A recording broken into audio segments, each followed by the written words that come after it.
happens when a storm isn't just weather. When the thunder has teeth and claws. For Dr. Kenji Sato and his trapped research team, this was the end of the world. But their desperate call for help did not go unanswered. It reached Captain Aryang-Win. Commander Elias Ward, the Legion's master tactician, immediately formulated a high-risk extraction plan. Corporal Hana Ishikawa, the team's tech and weapons specialist, prepared the tools for the job.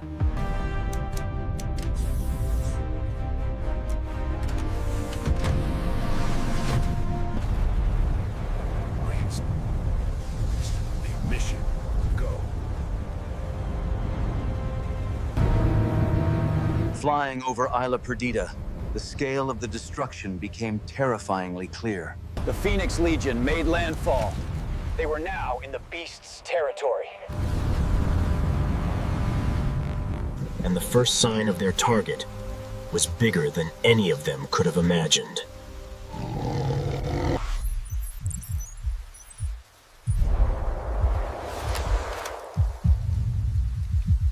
But the path wasn't clear.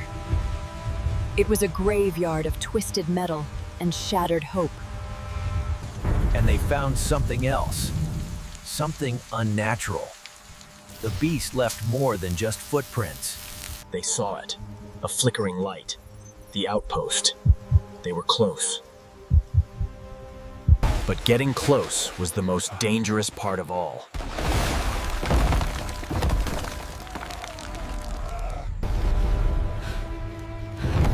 It wasn't an earthquake.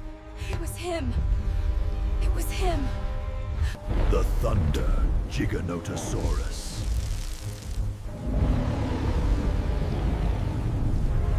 There was no strategy, no plan. There was only survival. Open fire! The Phoenix Legion did not break. They held the line. But all they managed to do was make it angry.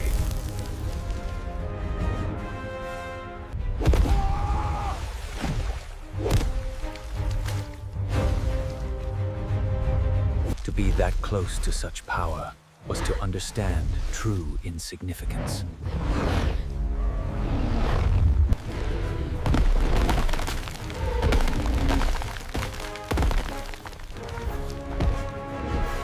Ward saw it coming.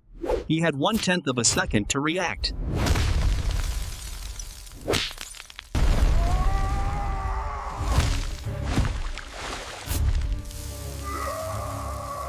The initial blind rage subsided. Now, it was something far more terrifying. A hunter. Status report now! Ishikawa, here, pinned down.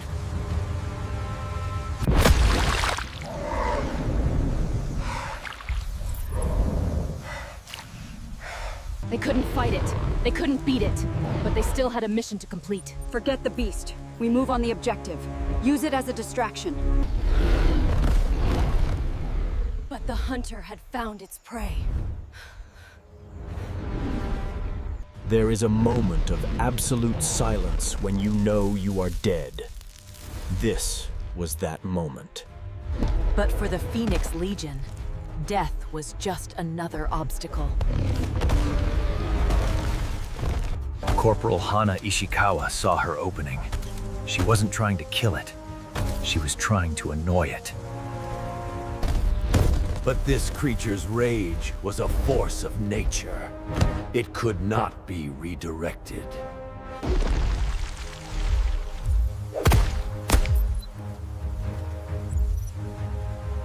It felt the sting, not of pain, but of indignity.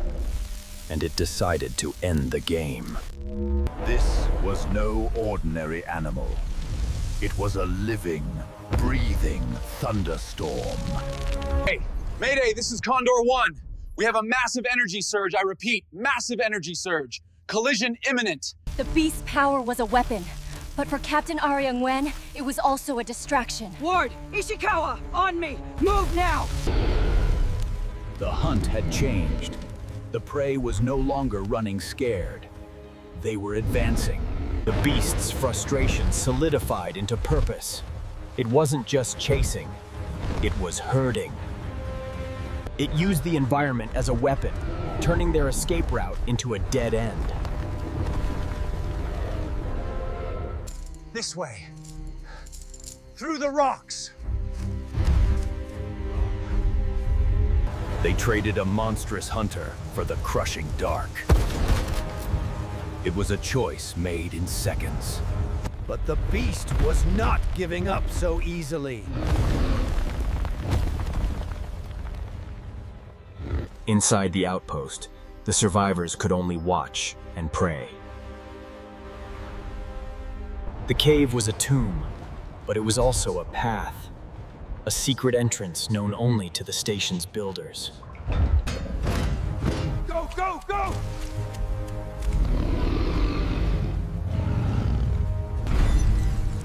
"50 yards might as well have been 1,000 miles!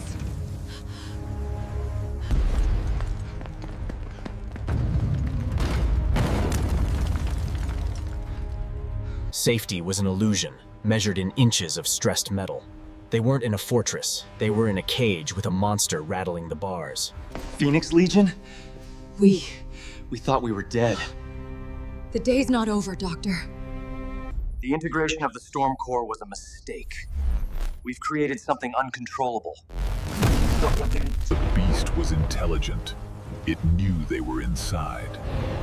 And it was looking for another way in. Diego, status on evac? Negative, Captain. I can't get within a mile of you. That thing's a walking anti-air battery. The Storm Core. It absorbs kinetic energy. But it has a limit. A massive focused impact. Corporal Hana Ishikawa saw the science. She just needed to turn the theory into a weapon. Lure it here, Hana takes the shot, and we drop the press on it. All that force in one place. It was a 1 in a million shot. But looking at the faces of the people they swore to protect, they knew they had to take it. Make the call. They had run from the monster. Now. The trap was set. Now the trappers had to get into position before the monster walked through the front door. It stepped out of the storm and into their trap. A god of thunder in a cathedral of steel.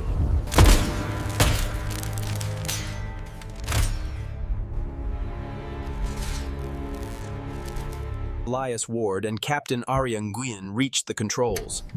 Their weapon wasn't a gun, it was gravity.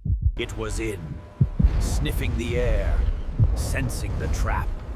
A predator that knew it was being hunted. But even the smartest predator has a weakness. Pride. It remembered the prey that had to fight it. Hey! Ugly! Over here! The bait was taken. All its cunning vanished, replaced by a singular, burning need for vengeance. The roar was Hana's signal. A 4-ton monster focused on a single target, exposing its one vulnerability. To rewrite the laws of nature. A direct hit!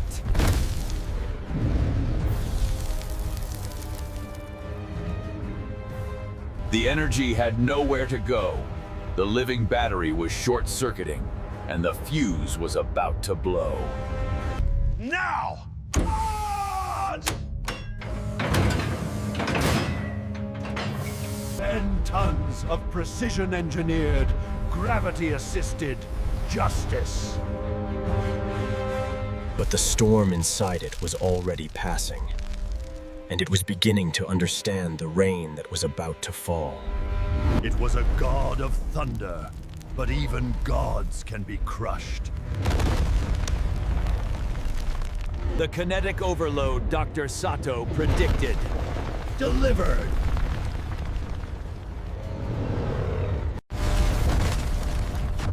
The shot opened the door.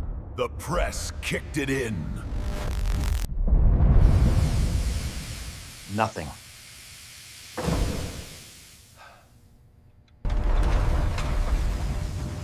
The storm had passed, The thunder was silent. They had defied the thunder. But the mission was far from over.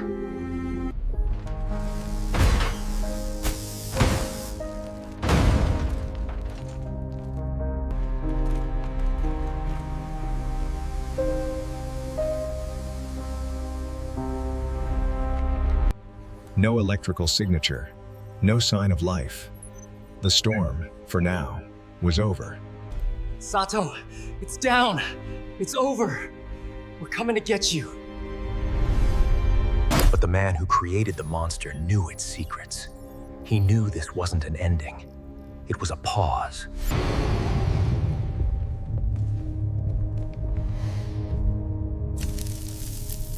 Alice, you need to evacuate immediately. On my way, Captain. ETA 90 seconds.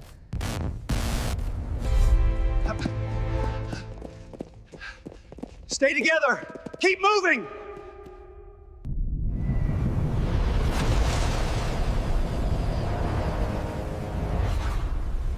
The cavalry had arrived. But the devil was awake.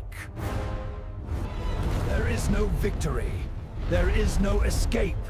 There is only the thunder, and the thunder is eternal. It couldn't move. So it reached out with its own personal storm.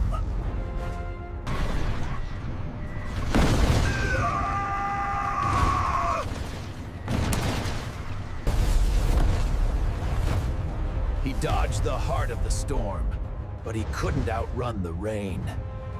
The plan was gone! The exit was compromised! All that was left was the command to live! Go! Get on! Climb! Now!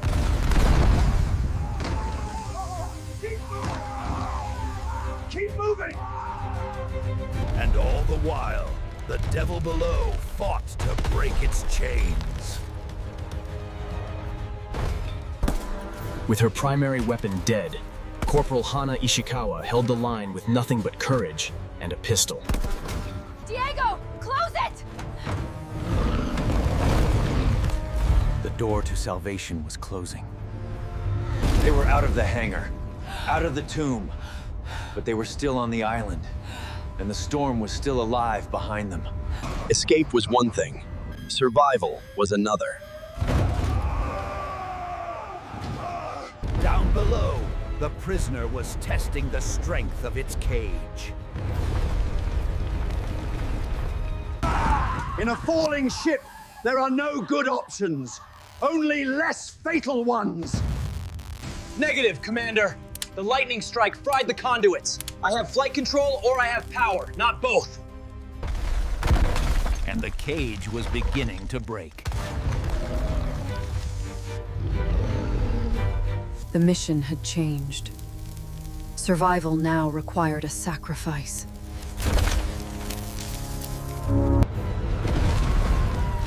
The monster was no longer a prisoner. It was an executioner. To save the future, Corporal Hana Ishikawa decided to become the Lightning. It had commanded the storm for so long, it had forgotten how it felt to be struck by it. The monster was stunned. The ship was free. But victory came at a cost that could never be repaid.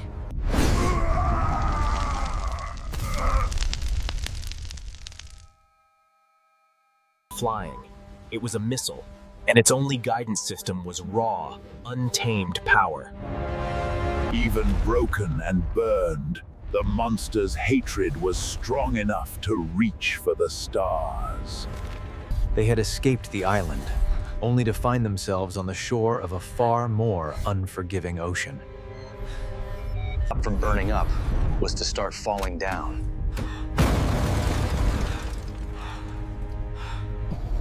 They hung at the apex of their world, poised between the infinite void and the monster they'd left behind. And then, gravity remembered them.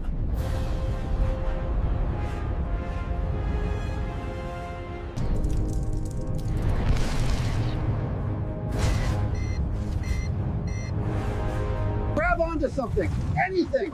brace for impact! There are no soft landings on Isla Perdida.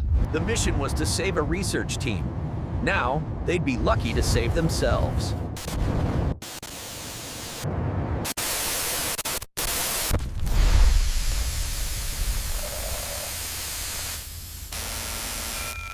Consciousness returns not as a wave, but as 1,000 tiny shards of pain.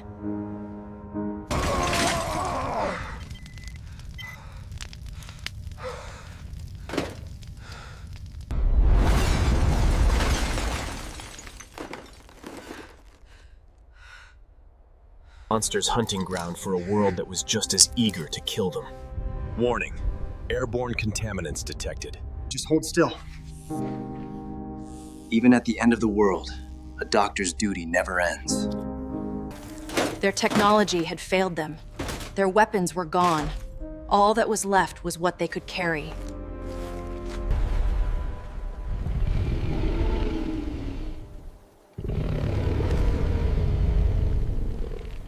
It saw the smoke.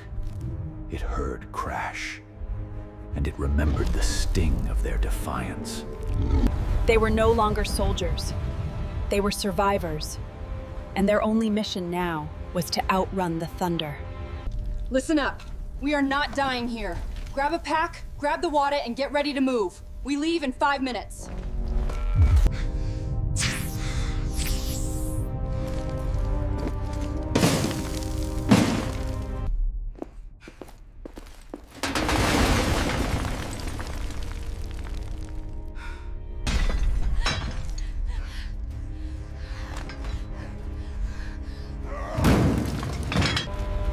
They stepped out of the tomb of their ship and into a landscape forged in fire and shadow.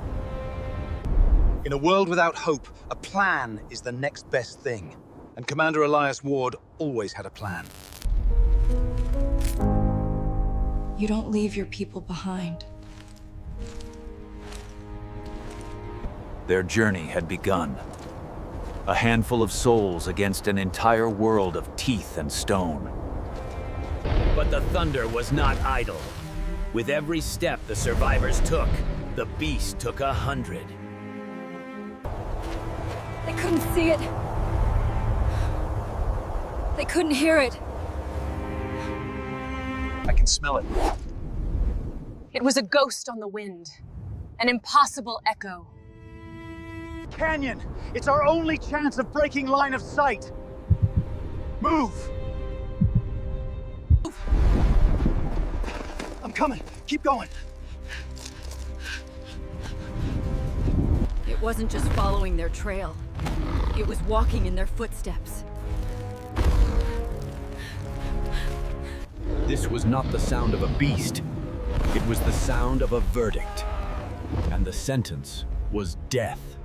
They fled the jaws of the beast, only to dive headfirst into the jaws of the earth.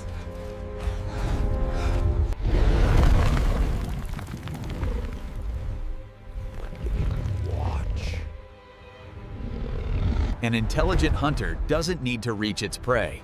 It simply brings the mountain down upon them. Down!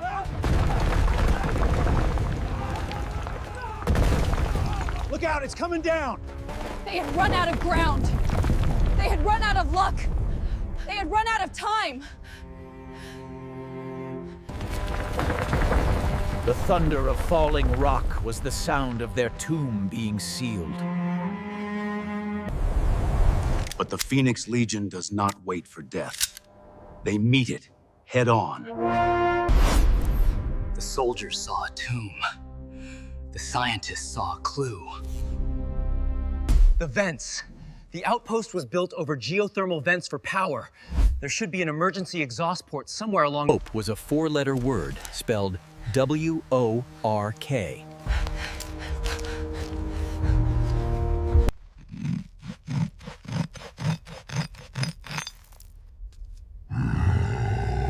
Hadn't been opened in years. It wouldn't give up its secrets easily.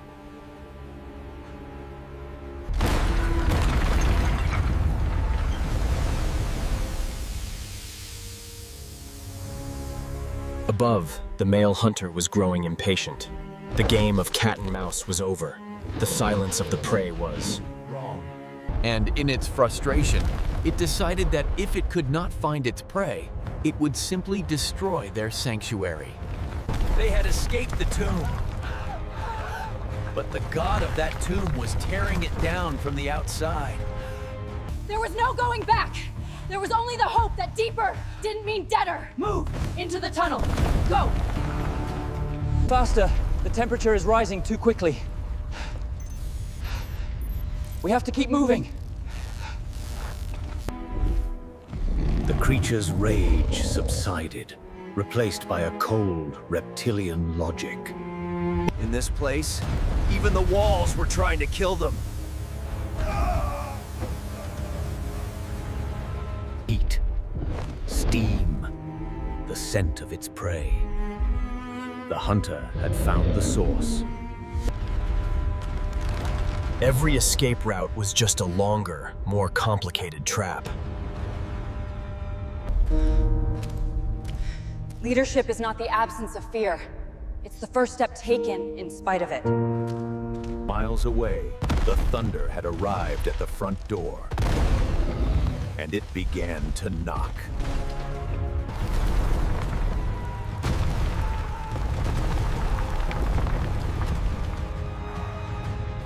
Screamed, and the thin line between life and the abyss began to fray. Offense is just a suggestion, and this was a beast that did not take suggestions.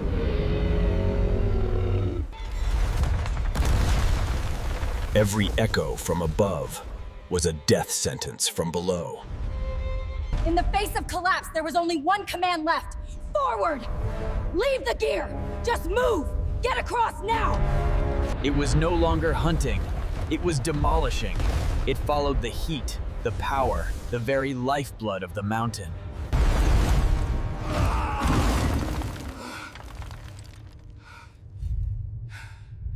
A leader's duty is to the last man, no matter the cost. Sato, give me your hand. And then, the knocking stopped. The beast had found the heart of the mountain, and it intended to rip it out. The heart of the mountain broke, and the veins collapsed with it. To lead is to command. To command is to send others to their death.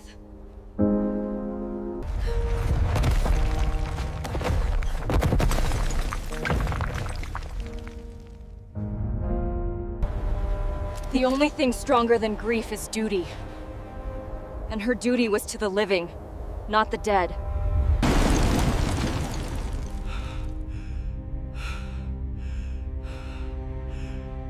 This way! There was no way out, so she made the only choice she could.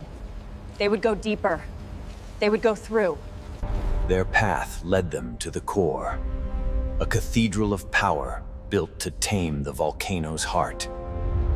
And above them, the beast had reached its destination.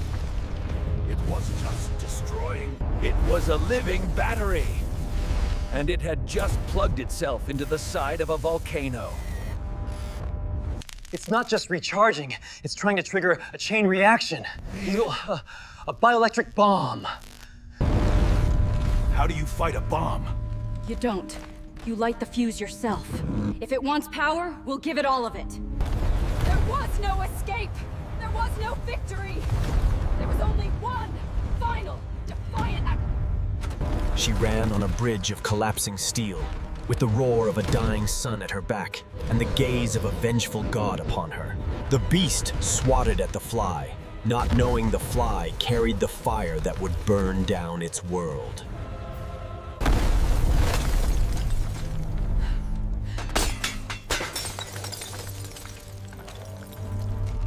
For the fallen. For the living. For the future they would never see. Pull the lever, and in doing so, she...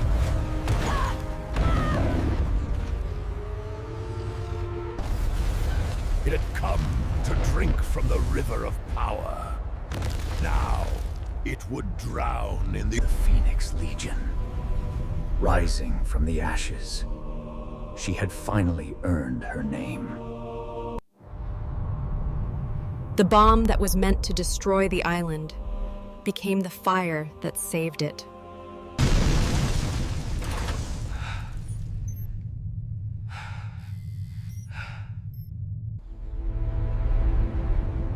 They say the Phoenix Legion always rises from the ashes.